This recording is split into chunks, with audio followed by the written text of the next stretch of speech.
हामीले आजको सन्देशमा चाहिँ परमेश्वरले हाम्रो निम्ति के गर्नुभएको छ अनि सो विषयमा चाहिँ हामी बताउनेछौँ। कहिलेकाहीँ हामी यसरी सोच्छौँ कि म परमेश्वरको निम्ति के गर्न सक्छु, मैले परमेश्वरको निम्ति के गर्नुपर्छ, के गर्न सक्छु। त्यो चाहिँ गलत, भनौँ न गलत ठाउँबाट हामी यात्रा सुरु गर्दैछौँ। वास्तवमा पहिला चाहिँ परमेश्वरले हाम्रो निम्ति के गर्नुभएको छ त्यो चाहिँ बुझ्न जरुरी छ। अनि आजको सन्देशले चाहिँ त्यही कुरा बताउँदछ कि परमेश्वरले अथवा येशू ख्रीष्टले हाम्रो निम्ति के गर्नुभएको छ। मैले येशू ख्रीष्टको निम्ति के गर्न सक्छु त्यो गलत बिन्दु हो, त्यहाँबाट हामी सुरु गर्न सक्दैनौँ। तर येशू ख्रीष्टले चाहिँ, परमेश्वरले चाहिँ हाम्रो निम्ति के गर्नुभएको छ अनि त्यो कुरामा चाहिँ आजको सन्देश चाहिँ केन्द्रित हुनेछ। हामी उत्पत्ति 3 अध्यायमा हेर्नेछौँ। अनि उत्पत्ति 3 अध्यायमा परमेश्वरले आदम र हव्वाको निम्ति केही गरिदिनु भयो अनि त्यही कुरा परमेश्वरले हाम्रो निम्ति पनि गरिदिनु भएको छ। त्यो विषयमा हामी हेर्नेछौँ। जस्तो कि परमेश्वरले 6 दिनमा सम्पूर्ण संसार बनाउनु भयो र 7औं दिनमा उहाँले विश्राम लिनुभयो। त्यो चाहिँ आफैमा एउटा सुन्दर छ। तर परमेश्वरले मानिसलाई चाहिँ आफ्नै स्वरूप र समानतामा बनाउनु भयो। अरू सम्पूर्ण कुरालाई बनाउनु भयो हो, तर मानिसलाई मात्रै उहाँले आफ्नै स्वरूप र समानतामा बनाउनु भयो, जस कारणले गर्दाखेरि चाहिँ मानिस चाहिँ के छ, विशेष छ।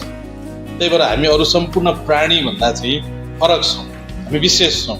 यो आफैमा एउटा सुन्दर कुरा हो। अनि परमेश्वरले एउटा अदनको बगैँचामा आदम र हव्वालाई राखिदिनुहुन्छ अनि त्यो बगैँचामा चाहिँ धेरै फलहरू छ, उनीहरूले त्यसलाई खान सक्छन्। अनि सँगै परमेश्वरले अदनको बगैँचामा 2वटा विशेष फलहरू, विशेष रुखहरू राखिदिनु भएको छ। अनि त्यो 2वटा विशेष रुख चाहिँ यो एउटा चाहिँ जीवनको रुख जस्तै जीवनको फल फलाउँदछ। अनि अवश्य पनि त्यो आदम र हव्वाले चाहेको भए खान सक्थे, तर हामीलाई थाहा छ उनीहरूले त्यो खाएनन्। अनि सँगै फेरि अर्को फल त्यहाँ थियो, अर्को रुख त्यहाँ थियो राखिएको थियो, जुन रुखको फल चाहिँ नखानको निम्ति परमेश्वरले आज्ञा दिनुभएको थियो। अनि त्यो चाहिँ कुन रुख थियो, नखानु भनेको कुन रुख हो, कुन रुखको फल चाहिँ नखानु भन्नुभएको थियो? ओके, आफ्नो छिमेकीलाई भन्नुहोस्, मलाई त थाहा छैन, तपाईँलाई थाहा छ कि भनेर। ओके, तपाईँको छिमेकीलाई थाहा रहेछ? कतिजनाले भन्नुहुन्छ मेरो छिमेकीलाई थाहा रहेछ? हात उठाउनुहोस् त। मेरो छिमेकी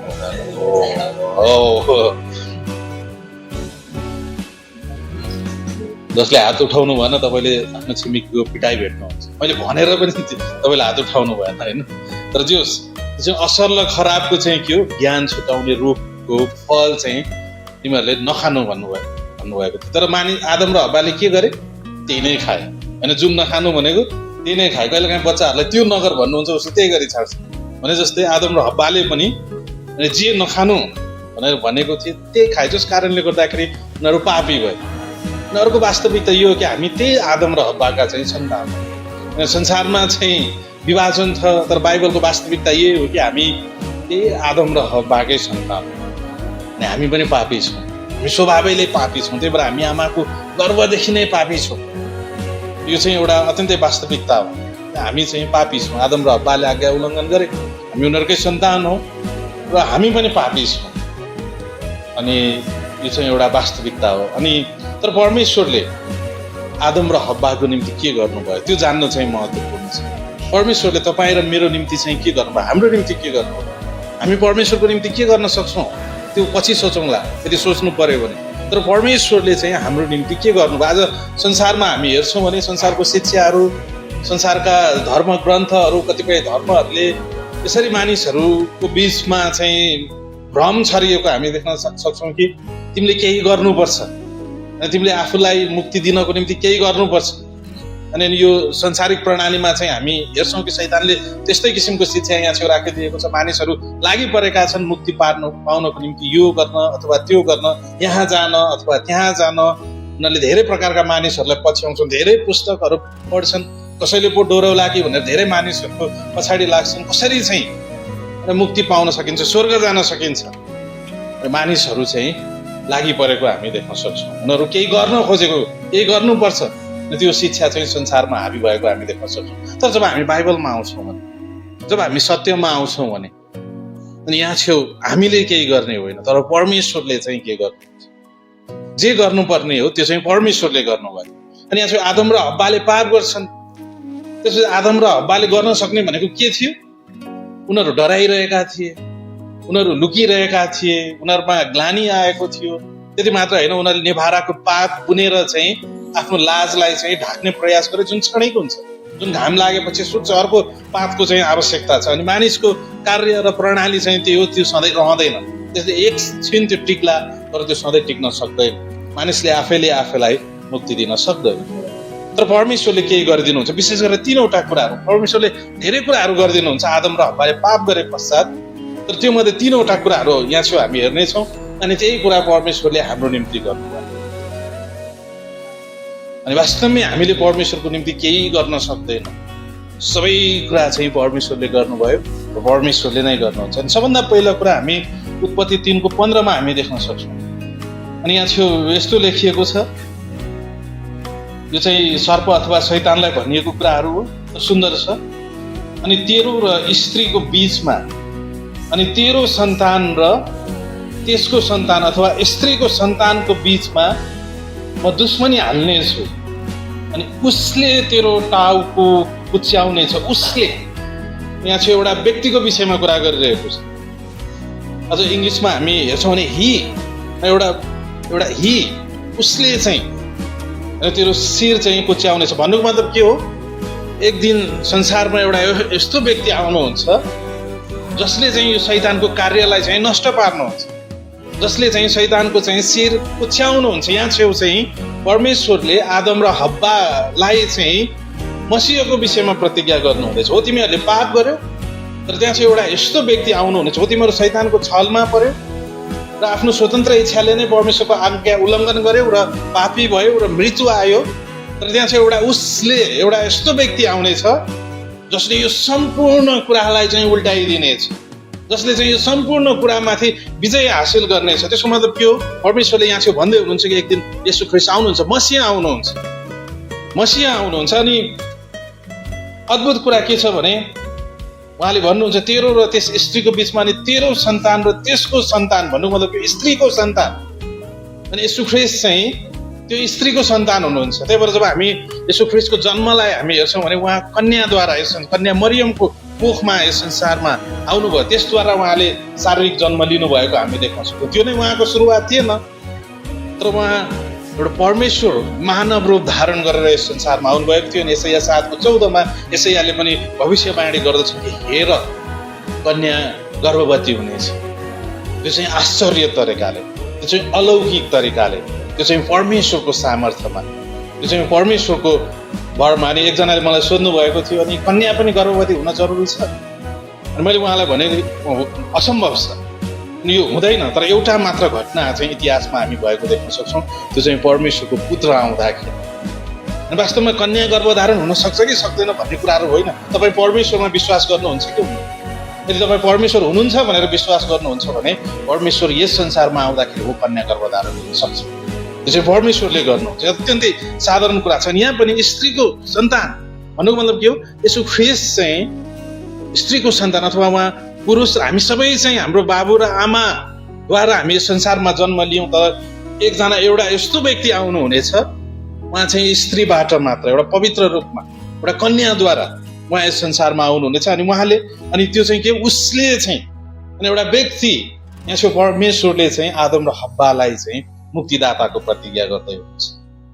सबभन्दा पहिलो मानिसलाई नै एक दिन एउटा यस्तो व्यक्ति आउनेछ जसले चाहिँ उसको शिर कुच्याउनेछ, शैतानको चाहिँ शिर कुचिनेछ। कसरी? अनि यहाँ चाहिँ हामी हेर्छौँ भने उसले तेरो टाउको कुच्याउनेछ भनेपछि उसले, येशू ख्रीष्टले टाउको कुच्याउनु हुनेछ, त्यो पनि शैतानको, र तैँले उसको कुर्कुच्चा डस्नेछस् भनेपछि शैतानले चाहिँ एक हिसाबले कुर्कुच्चा डस्नेछ। यसलाई अलिकति हामी व्याख्या गर्नेछौँ।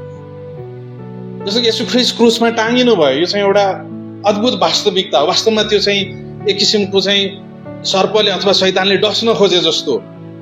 अनि जब हामी हेर्छौँ भने येशू ख्रीष्टलाई क्रुसमा टाङ्नको निम्ति चाहिँ त्यतिखेरका शासकहरू लागि परेको, शैतान नै लागि परेको हामी देख्न सक्छौँ। त्यहाँ चाहिँ यहुदा इस्करियोती प्रयोग भएको थियो, जसले येशू ख्रीष्टलाई बेच्ने प्रयास गर्यो 30 चाँदीका सिक्कामा। अनि अवश्य पनि ऊ शैतानद्वारा परिचालित भएको हामी देख्न सक्छौँ। त्यहाँ चाहिँ शासकहरूले येशू ख्रीष्टलाई झुटो आरोप लगाए, अनि उनीहरूले येशू ख्रीष्टलाई क्रुसमा टाङ्नको निम्ति बहाना खोज्दै थिए, तर उनीहरूले एउटा पनि पाप, एउटा पनि अधर्म, एउटा पनि दोष यीशु ख्रीष्टमा पाएन। त्यही भएर उनीहरूले झुटो साक्षीहरू तयार पाएर गलत आरोप लगाएर चाहिँ यीशु ख्रीष्टलाई चाहिँ क्रुसमा टाङ्गिएको हामी देख्न सक्छौँ।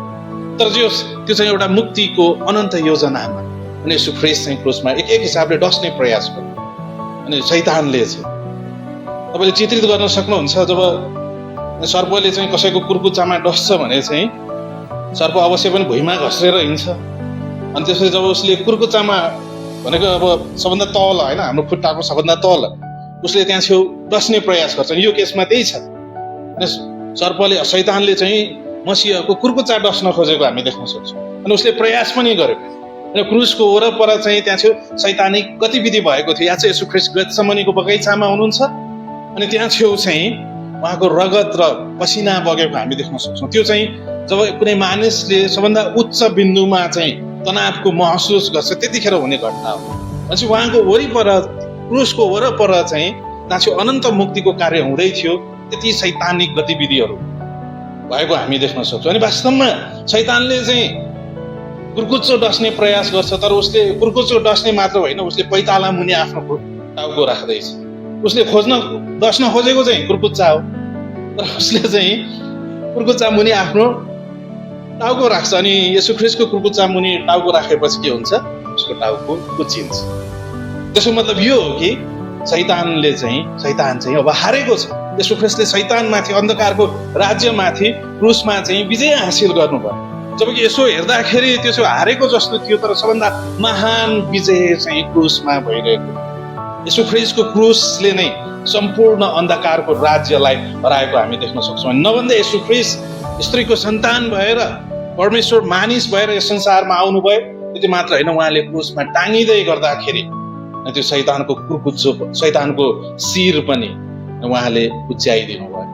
त्यसको मतलब यो हो कि अब शैतानको कार्यहरू चाहिँ नष्ट भएका छन्। शैतानमाथि चाहिँ उहाँले विजय हासिल गर्नुभएको छ। अब मानिसको चाहिँ मुक्ति हुन सक्छ। भनेपछि उत्पत्ति 3:15 हो, आदम र हव्वाले पाप गरे, तर परमेश्वरले मसीह प्रतिज्ञा गर्नु, मुक्तिदाता प्रतिज्ञा गर्नुभयो। एक दिन एउटा त्यो व्यक्ति होइन, उसले चाहिँ, मसीहले चाहिँ अनि यी सम्पूर्ण कुराहरूमाथि विजय हासिल गर्नुहुनेछ अनि शैतानलाई पराजित गर्नुहुनेछ र उहाँले मानिसहरूको मुक्तिको मार्ग चाहिँ प्रशस्त गर्नुहुनेछ। अनि दोस्रो कुरा परमेश्वरले गर्नुहुन्छ, 21 पदमा हामी त्यो देख्न सक्छौँ। अनि परमप्रभु 21 पदमा हो, ठिक छ। अनि परमप्रभु परमेश्वरले आदम र तिनकी पत्नीका निम्ति छालाका वस्त्र बनाउनु भयो र तिनीहरूलाई पहिराइदिनु भयो। भनेपछि यहाँ चाहिँ के हुँदैछ? परमेश्वरले चाहिँ के गर्दै हुनुहुन्छ? अघि चाहिँ परमेश्वरले मुक्तिदाता मसीह प्रतिज्ञा गर्नुभयो, अनि फेरि परमेश्वरले नै यहाँ छेउ 21 पदमा चाहिँ के गर्दै हुनुहुन्छ?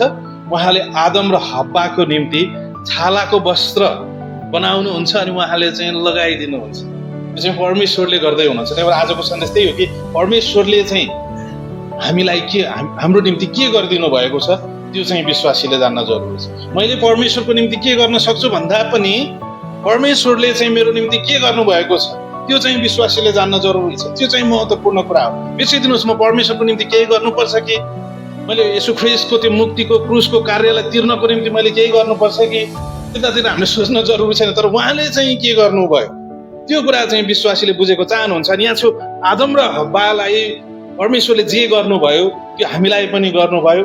उहाँले मसीह प्रतिज्ञा गर्नुभयो, मसीह आउनुभयो।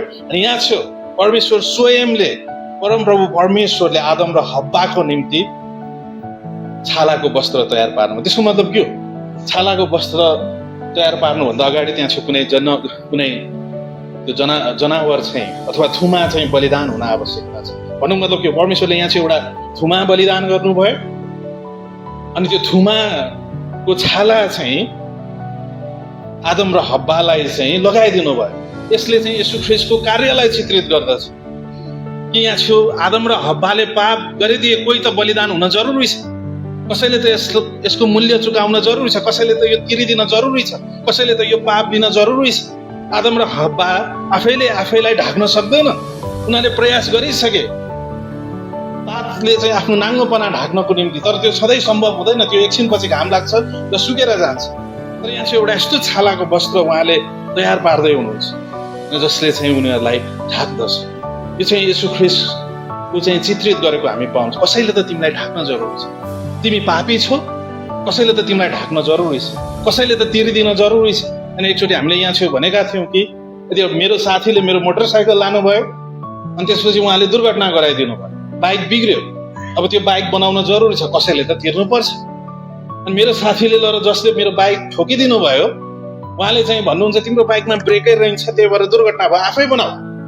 वास्तवमा उहाँले बनाइदिनु पर्ने थियो, तर उहाँले अब बनाउन छाडिदिनु भयो। अब मैले बनाउनु पर्छ, किनकि म बाइक मैले तिर्नुपर्छ, कसैले त तिर्नुपर्छ।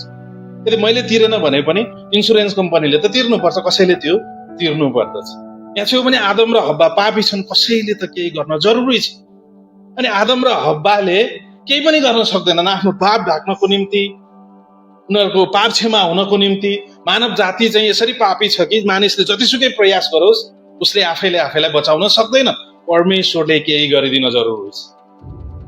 अनि परमेश्वरले मुक्तिदाता प्रतिज्ञा गर्नुहुन्छ 3:15 अनि 3:21 आएर आदम र हव्वालाई यो सिकाउँदै हुनुहुन्छ कि त्यो मुक्तिदाताले चाहिँ आफ्नो रगत बगाउनुहुन्छ, त्यो मुक्तिदाताले चाहिँ धार्मिकताको वस्त्र पहिराउन सक्नुहुन्छ। अनि त्यो चाहिँ येशू ख्रीष्ट हुनुहुन्छ। येशू ख्रीष्ट परमेश्वरको थुमा। त्यही भएर जब बप्तिस्मा दिने यूहन्नाले आफ्नो अगाडि येशू ख्रीष्टलाई आएको देख्छन्, उनले भन्छन् हेर परमेश्वरको थुमा जसले संसारको पाप उठाइ लानुहुन्छ। त्यही थुमा चाहिँ प्रकाश 5 अध्यायमा चाहिँ स्वर्गीय सिंहासनमा विराजमान गरेको हामी देख्न सक्छौँ। त्यही थुमा जो क्रुसमा टाँगिनु भएको थियो, त्यही थुमा चाहिँ स्वर्गीय सबभन्दा ठुलो सिंहासनमा चाहिँ विराजमान भएको हामी देख्न सक्छौँ। यहाँ चाहिँ बाइबलको सुरुवातमै जब आदम र हव्वाले पाप गरे, परमेश्वरले बताउन खोज्दै हुन्छ कि कसैले तिर्न जरुरी छ। तिमी आफैले तिर्न सक्दैनौ। एउटा पापी मानिसले आफ्नो पापको निम्ति कहिले पनि मूल्य चुकाउन सक्दैन, त्यो अपर्याप्त हुन्छ। यदि उसले जीवनैभरि प्रयास गर्यो भने पनि त्यसको एक छेउसम्म पनि त्यो पुग्न सक्दैन। कसैले केही गरिदिन जरुरी छ। यहाँ चाहिँ आदम र हव्वालाई चाहिँ थुमा बलिदान गरेर परमेश्वरले छालाको वस्त्र पहिराइदिनु भयो।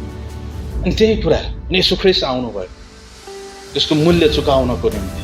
येशू ख्रीष्ट जब क्रुसमा हुनुहुन्थ्यो, याद गर्नुहोस् त येशू ख्रीष्टको जीवनमा उहाँले मरेको मानिसहरूलाई पिउँदाउनुहुन्छ। त्यो विषयमा हामी चर्चा गरेर कहिले पनि थाक्दैनौँ। उहाँले अन्धा मानिसहरूलाई चाहिँ निको पार्नुहुन्छ, जन्मैदेखिको अन्धालाई, जन्मैदेखिको लङ्गडालाई, पक्षघातीलाई उहाँले निको पार्नुहुन्छ, दुष्ट आत्मा लागेका मानिसहरूलाई उहाँले निको पार्नुहुन्छ। उहाँले 5 रोटी र 2 माछाले 5,000 भन्दा बढी 15,000 मानिसलाई चाहिँ चमत्कारी ढङ्गले चाहिँ खुवाउनुहुन्छ। उहाँ समुद्रको छालको बीचमा चाहिँ पानीमाथि हिँड्नुहुन्छ। उहाँको जीवन, उहाँले पानीलाई चाहिँ दाखरसमा परिणत गर्नुहुन्छ। उहाँको जीवनमा हामी आश्चर्य कर्महरू देख्छौँ। उहाँ कति दयालु हुनुहुन्छ, कति कृपालु हुनुहुन्छ। उहाँ चाहिँ हाम्रो परमेश्वर हुनुहुन्छ। तर त्यति मात्र होइन, त्यहाँ चाहिँ कसैले चाहिँ हाम्रो पापको मूल्य चाहिँ तिरिदिन जरुरी छ। त्यही कारणले गर्दाखेरि येशू ख्रीष्ट क्रुसमा टाँगिनु। उहाँले त कहिल्यै पाप गर्नु भएन, उहाँले त कहिल्यै झुट बोल्नु भएन, कसैले त तिरिदिन जरुरी छ। अनि उहाँ आफैलाई अर्पण गर्नुभएको हामी देख्न सक्छौँ। उहाँ क्रुसमा टाँगिनु भयो ताकि किन तपाईँ र मैले चाहिँ त्यो धार्मिकताको वस्त्र पहिराउन सकियोस् भनेर, तपाईँ र मैले चाहिँ मुक्ति पाउन सकौँ।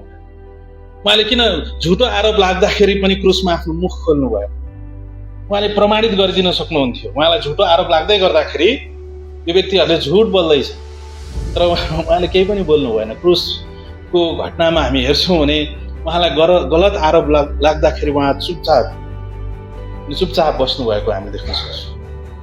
यो चाहिँ आफैमा अद्भुत कुरा छ। उहाँले आफैलाई दिनुभयो, कसैले पनि उहाँलाई जबरजस्ती क्रुसमा लगेर टाङ्न सक्दैन।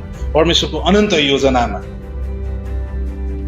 हामी यो कुरालाई देख्न सक्छौँ। यहाँ जब हामी मूसाले लेखेको पुस्तक हामी हेर्छौँ भने उत्पत्ति, प्रस्थान, लेवी, गन्ती, व्यवस्था, पुरानो करारमा विशेष हामी हेर्छौँ भने परमेश्वरले भेट हुने पाल चाहिँ बनाउने आज्ञा दिनुहुन्छ। अनि पुरानो करारमा मन्दिर रहेको हामी देख्न सक्छौँ। अनि त्यो मन्दिरमा चाहिँ पशुको चाहिँ बलिदान हुन्थ्यो। जब कुनै यहुदीले पाप गर्थ्यो भने उसले मूसाको व्यवस्थाले आज्ञा गरे अनुसार उसको पापको बदलामा, सट्टामा उसले कुनै एउटा पशु लान्थ्यो। अनि त्यो पशुलाई पुजारीका मन्दिरमा लिएर जान्थ्यो। अनि त्यो पुजारीले त्यसलाई बलिदान गर्थ्यो। अनि उसले भन्थ्यो मेरो पाप चाहिँ ढाकिएको छ।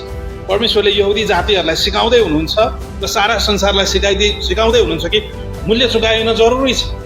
यदि मानिसको पापको चाहिँ छिनोफानो हुने हो भने त्यहाँ छेउ कसैले चाहिँ त्यो लिइदिन जरुरी छ, कुनै कसैको रगत चाहिँ बग्न जरुरी छ। अनि त्यो सम्पूर्ण पुरानो करारको बलिदानले यो चित्रित गर्दथ्यो कि एक दिन एउटा यस्तो सिद्ध बलिदान आउनेछ, एक दिन यस्तो सिद्ध व्यक्ति आउनुहुनेछ, उहाँले एक पटक सधैँको निम्ति सारा मानव जातिको पाप लिएर मर्नुहुन्छ, ज्यानमा गाडिनुहुन्छ अनि तेस्रो दिनमा बौरी उठ्नुहुन्छ। अनि हालेलुया कसैले विश्वास गर्यो भने उसमा चाहिँ अब धार्मिकताको वस्त्र लगाइन्छ, यसो ख्रीष्टको धार्मिकता चाहिँ ऊ माथि राखिन्छ। त्यो सम्पूर्ण बलिदानले एउटा सिद्ध बलिदानलाई चित्रित गरेको हामीले देख्न सक्छौँ। त्यही भएर अब उसो अर्को कुनै बलिदानको आवश्यकता छैन, कारण त्यहाँ चाहिँ एउटा सिद्ध परमेश्वरको थ्रुमा चाहिँ बलिदान भइसक्यो। यो चाहिँ आफैमा एउटा सुन्दर कुरा छ। भनेपछि पहिला चाहिँ उत्पत्ति 3:15 उहाँले मुक्तिदाता प्रतिज्ञा गर्नुहुन्छ अनि शैतानलाई हराउने अन्धकारको राज्यलाई पराजित गरिदिने कुराहरू गर्नुहुन्छ। अनि यहाँ छेउ त्यो मुक्तिदाताले आफैलाई अर्पण गर्ने कुरा, धार्मिकताको वस्त्र तयार पार्ने कुरा, अनि त्यो मुक्तिदाता चाहिँ क्रुसमा टाँगिने कुरा, आफैलाई बलिदान दिने कुरा यहाँ छेउ बताउनुहुन्छ। तेस्रो कुरा चाहिँ जुन चाहिँ अन्तिम हो 22, 23, 24 पदमा हामी देख्न सक्छौँ। ओके, त्यसलाई पढौँ। अनि परमप्रभु परमेश्वरले भन्नुभयो, हेर मानिस हामी मध्ये एउटा चाहिँ असल र खराब जान्ने भएको छ,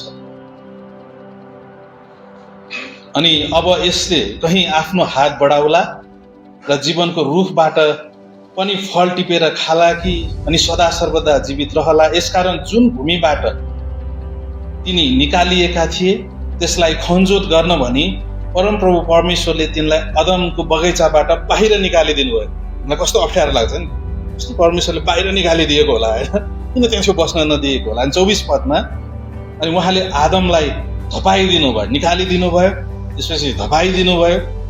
अनि जीवनको रुख कहाँ जाने बाटो रक्षा गर्नलाई उहाँले अदनको बगैँचाको पूर्वपट्टि करुबहरू र चारैतिर घुमिरहने एउटा ज्वालामय तरबार राख्नुभयो। भन्नुको मतलब के हो, यहाँ छेउ मानिसले चाहिँ असल र खराबको ज्ञान छुटाउने रुखबाट उसले खायो, जसको कारणले गर्दाखेरि ऊ पापी भयो, उसले परमेश्वरको आज्ञा उल्लङ्घन गर्यो र ऊ पापी भयो, पतनमा भयो। त्यसरी नै सारा मानव जाति हामी देख्न सक्छौँ।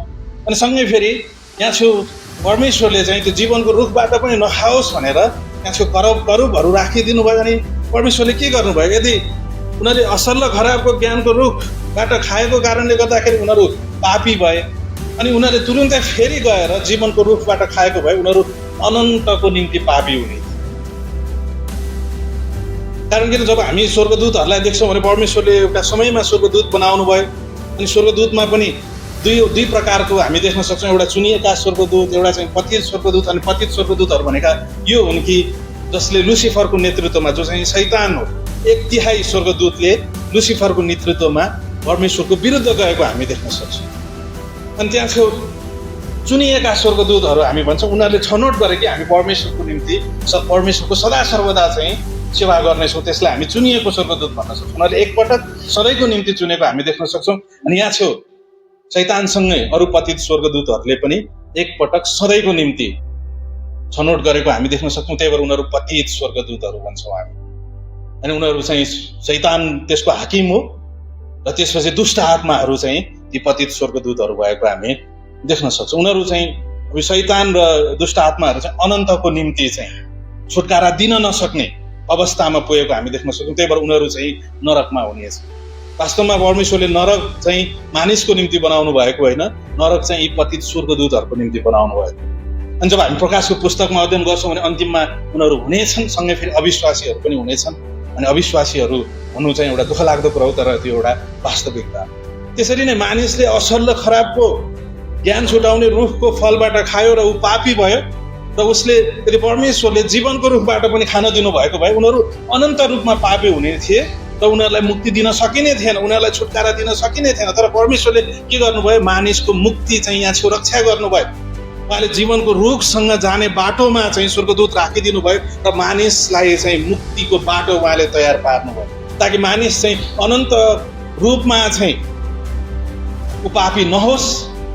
तर त्यहाँ छेउ कोही एउटा यस्तो व्यक्ति पठाउन सकियोस्, एउटा यस्तो मुक्तिदाता पठाउन सकियोस् जो चाहिँ यीशु ख्रीष्ट हुनुहुन्छ। उहाँले उत्पत्ति 3:15 भन्नुभयो।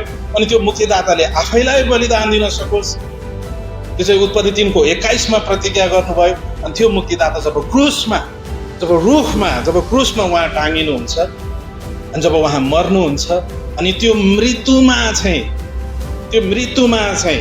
पापलाई दण्डित गरिन सकोस्, ताकि मानिसले अब अनन्त जीवन पाउन सकोस्, ताकि अब मानिसले चाहिँ मुक्ति पाउन्। त्यसो यसरी मृत्युलाई चाहिँ परमेश्वरले प्रयोग गर्नुहुन्छ हामीलाई पापबाट अलग पार्नको। त्यही भएर अघि पास्टर लवले यो सुन्दर कुराहरू बताउनु भयो। अनि यसो ख्रीष्ट आउनुहुन्छ, उहाँ क्रुसमा टाँगिनुहुन्छ, उहाँ त्यो रुखमा झुन्डिनुहुन्छ, उहाँ चाहिँ त्यो जीवनको रुख हुनुहुन्छ। जब कसैले उहाँलाई खान्छ भने अब उसँग चाहिँ अनन्त जीवन छ। अनि कसरी मानिसले खान सक्छ? जब उसले यीशु ख्रीष्टमाथि विश्वास गर्छ। जब कुनै व्यक्तिले यीशु ख्रीष्टमाथि विश्वास गर्छ, मुक्तिको निम्ति एउटै शर्त मानिसको तर्फबाट, परमेश्वरको तर्फबाट कुनै पनि शर्त छैन।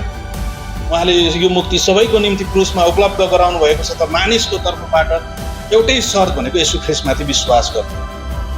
सबै कुरा यीशु ख्रीष्टले गर्नुभयो। त्यही भएर यो सन्देश नै यो छ कि परमेश्वरले चाहिँ हाम्रो निम्ति के गर्नु, हामीले परमेश्वरको निम्ति केही गर्न सक्छौँ भन्ने होइन, तर परमेश्वरले चाहिँ हाम्रो निम्ति के गर्नुभयो। अब मात्रै जब कुनै व्यक्तिले यीशु ख्रीष्टमाथि विश्वास गर्छ भने मात्रै विश्वास, मात्रै स्वीकार, मात्रै ग्रहण, मात्रै उसले यीशु ख्रीष्टलाई आफ्नो व्यक्तिगत मुक्तिदाताको रूपमा स्वीकार गर्छ भने उसले चाहिँ मुक्ति पाउँछ। परमेश्वरले वास्तवमा यहाँ छेउ जीवनको बाटो चाहिँ रक्षा गर्नुभएको हामी देख्न सक्छौँ। अनि त्यही भएर जब हामी यो संसारमा हिँड्छौँ, जब हामी यो आत्मिक जीवन जिउँछौँ, एउटा कुरा हामीले हाम्रो मनमा याद दिलाउँथे, मैले परमेश्वरको निम्ति के गर्न सक्छु। त्यो चाहिँ यात्रा गर्ने चाहिँ गलत बिन्दु हो, त्यसरी हामी सोच्दैनौँ। तर परमेश्वरले चाहिँ मेरो निम्ति के गर्नुभएको छ, यीशु ख्रीष्टले चाहिँ मेरो निम्ति के गर्नुभएको छ। हामी यहाँ छौँ परमेश्वरको निम्ति केही गर्नको निम्ति भेला भएका छैनौँ, तर परमेश्वरले हाम्रो निम्ति के गर्नुभएको छ। हेर्नुहोस् त, हामी आफैलाई बनाएका होइनौँ, परमेश्वरले हामीलाई बनाउनु भयो। हेर्नुहोस् त, यो संसार पनि हामी आफैले बनाएको होइन, परमेश्वरले बनाउनु। हेर्नुहोस् त, यो डिएनए, यो हाम्रो भित्रको मुटु, कलेजो, फोक्सो, जति पनि अङ्गहरू छ, यो हामीले बनाएका होइनौँ, यो हामीले बनाउन सक्दैनौँ।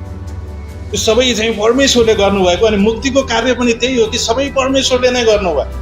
यहाँ चाहिँ आदम र हव्वालाई जे पनि गर्नुपर्ने थियो त्यो सबै कुरा परमेश्वरले गर्नुभयो। आदम र हव्वाले केही पनि गर्न सक्दैनन् आफूलाई बचाउनको निम्ति।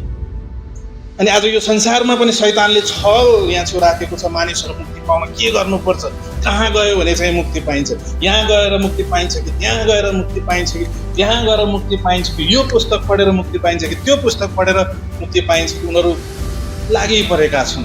तर मानिसले केही पनि गर्न सक्दैन। यो सब चाहिँ परमेश्वरले गर्नुभएको हो र परमेश्वरले नै गर्नुहुन्छ, ताकि उहाँकै महिमा भएको होस्, ताकि उहाँ नै उचालिनु भएको होस्। यीशु ख्रीष्टले त्यो कार्य क्रुसमा गर्नुभयो, जुन चाहिँ अत्यन्तै सुन्दर छ। अनि जब हामी यो संसारमा डुल्छौँ, जब हामी यो संसारमा राखिएका छौँ, जब हामी हिँड्छौँ, हाम्रो मनमा चाहिँ यो कुरा हामी याद दिलाउँछौँ कि ओह प्रभु, सबै कुरा तपाईँले गर्नुभयो, यीशु ख्रीष्ट सबै कुरा तपाईँले गर्नुभयो। जब हामी कोही व्यक्तिले मुक्ति पाएको, कोही व्यक्तिले यीशुलाई चिनेको हामी चाहन्छौँ भने हाम्रो आफन्तले, हाम्रो इष्टमित्रहरूले, हामी उनीहरूलाई के भन्न सक्छौँ? सबै कुरा परमेश्वरले गर्नुभयो, सबै कुरा यीशु ख्रीष्ट तिमीलाई बचाउनको निम्ति, तपाईँलाई बचाउनको निम्ति आवश्यक सम्पूर्ण कुरा यीशु ख्रीष्टले गरिसक्नु भयो। तिमीले केही पनि गर्नु पर्दैन र केही पनि गर्न सक्दैन। सबै कुरा यीशु ख्रीष्टले गर्नुभयो। उहाँले बनाउनु पनि उहाँले नै भयो, सृष्टि पनि उहाँले नै गर्नुभयो, मुक्तिको कार्य पनि उहाँले गर्नु। अब तपाईँ मात्रै विश्वास गर्नुहोस्, मात्रै स्वीकार गर्नुहोस्, मात्रै तपाईँ यीशु ख्रीष्टलाई व्यक्तिगत मुक्तिदाताको रूपमा स्वीकार गर्नुहोस्। उहाँ क्रुसमा मर्नुभयो, चिहानमा गाडिनु भयो, तेस्रो दिनमा बौरी उठ्नुभयो। यो सब उहाँले तपाईँकै निम्ति गर्नुभयो। तपाईँले यीशु ख्रीष्टमाथि विश्वास गर्नुहोस्। अनि जब त्यो व्यक्तिले विश्वास गर्छ, हामीले जस्तै उसले मुक्ति पाउँछ, अनि उसले मुक्ति पाउँछ। यो चाहिँ हो मुक्तिको सन्देश। यो चाहिँ हो परमेश्वरले बताउन खोजेको। यही कुराको निम्ति बाइबल हामीलाई परमेश्वरले दिनुभएको छ। यही कुरालाई घोषणा गर्नको निम्ति हामी हरेक दिन यहाँ छौँ, भेला हुन्छौँ। यही कुराको कारणले गर्दाखेरि हामीलाई कन्फरेन्स मनपर्छ। यही कारणले गर्दाखेरि हाम्रो मिसनरीहरू भेटघाट भएको हामीलाई मनपर्छ। यही सन्देश चाहिँ उहाँले गाउँ गाउँहरूमा प्रचार गरिराख्नु भएको छ, सहर सहरमा प्रचार गरिराख्नु भएको छ। यो नै हो संसारको निम्ति आवश्यक भएको कुरा। यही नै हो परमेश्वरको मुक्ति, यो मुक्तिको योजना। यही नै मानिसहरूलाई आवश्यकता छ। यसो शैतानले झुट फैलाइरहेको छ र परमेश्वरको सन्देश हामीसँग छ। हामी चाहिँ भने यसलाई बताउँछौँ, त्यो पनि सिद्धिएको कार्य। वाउ, यो चाहिँ सामर्थ्य छ, यो चाहिँ शक्तिशाली छ।